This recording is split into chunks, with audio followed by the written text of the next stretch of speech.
what is camping? Welcome to another video.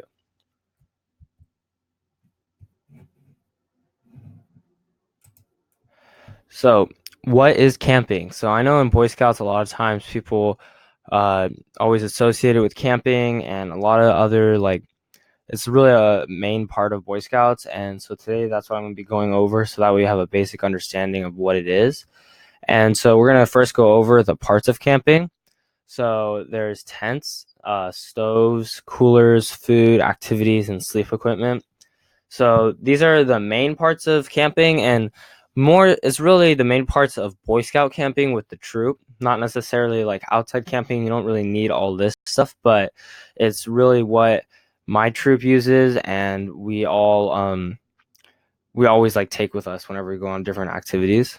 So we're gonna first start off with tents. Tents are very important because obviously it's where you sleep, and it can protect you from when it's raining. It can keep your stuff dry.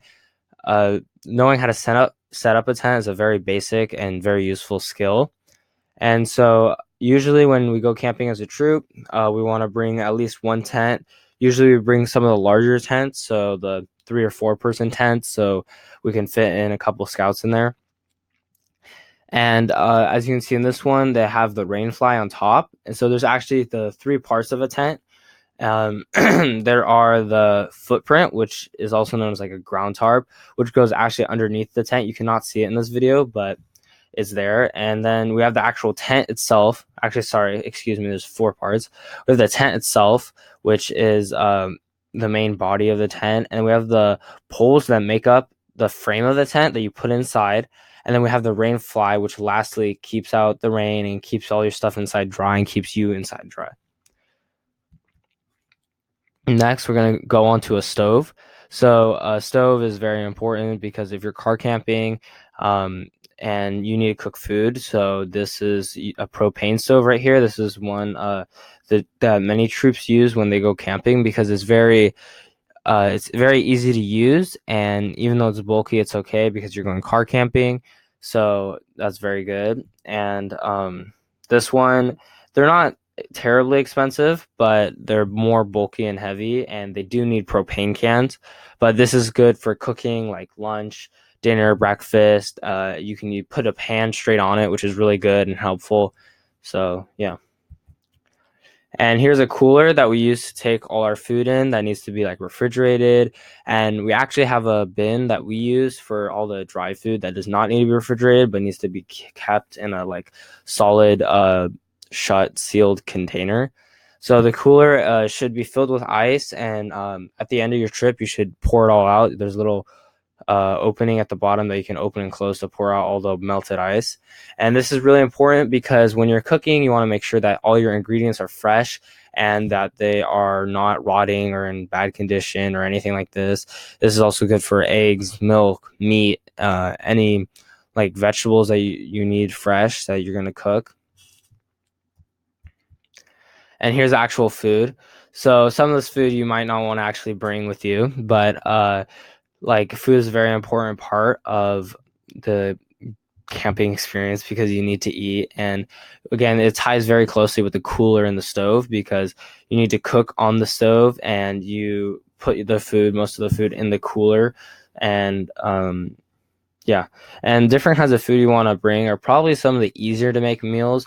You don't really want to cook steak because the problem is you're cooking in an open air environment, so it's very dangerous if you have just straight up raw things that you're cooking, because a lot of times in Boy Scouts, it's hard to make sure it's cooked right and make sure everyone eats it and then it's safely cooked as well. So I suggest like you can definitely branch off from these, but these like meals are always like a solid, like certain okay. Like for example, macaroni and cheese or mashed potatoes.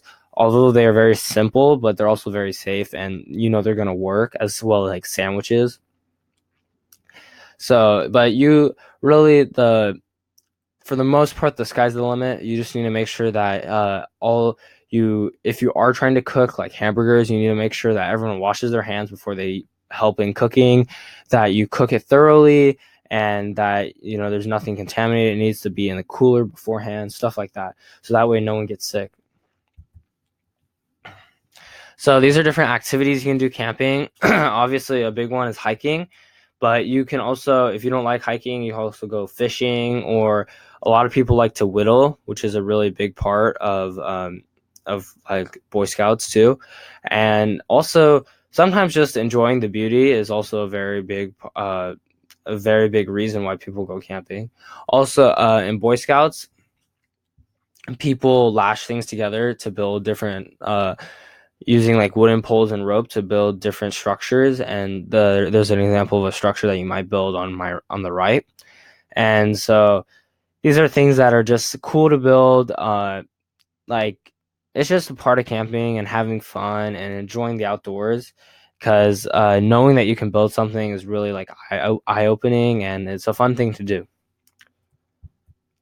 And so now we're going to talk about sleeping equipment. So this is very important because it's going to keep you warm at night, and it's absolutely necessary. So on the very top left, there's an actual sleeping pillow, which you don't have to have, but it makes it more comfortable. And as you'll notice, same with the sleeping pad on my right, they're both inflated with air, so it makes it very easy to pack up and like deflate them, and also just like for storage it's very easy because they are small and compact. But the benefit is that air is a very good insulator, so which is why they fill it up with air, so it keeps you warm, and the main thing is it also keeps you off the ground. The ground is going to be what is very cold and saps your body heat, so that's why you want to make sure that you are above the ground and not touching it when you sleep, because especially if it's snowing outside, it's going to be very cold, and you want to make sure you're off of it and you're on the sleeping pad instead. And then below at the very bottom, we have a mummy bag here. This mummy bag is just a sleeping bag, but it's very important because it is what keeps your body heat in there, and it keeps you warm throughout the night. And yeah, you can find them for a variety of different materials. There's like synthetic bags. There's one filled with down. Some are better depending on the situation. Like there are some that when they're wet, they still keep the heat and still give you heat, while the others are more easily like compressed and packed. So those are different things to kind of consider when you're buying your own sleeping equipment and your own like sleeping bag. Thank you guys for watching, and if you guys have any video requests, please put them in the comments below. Thank you.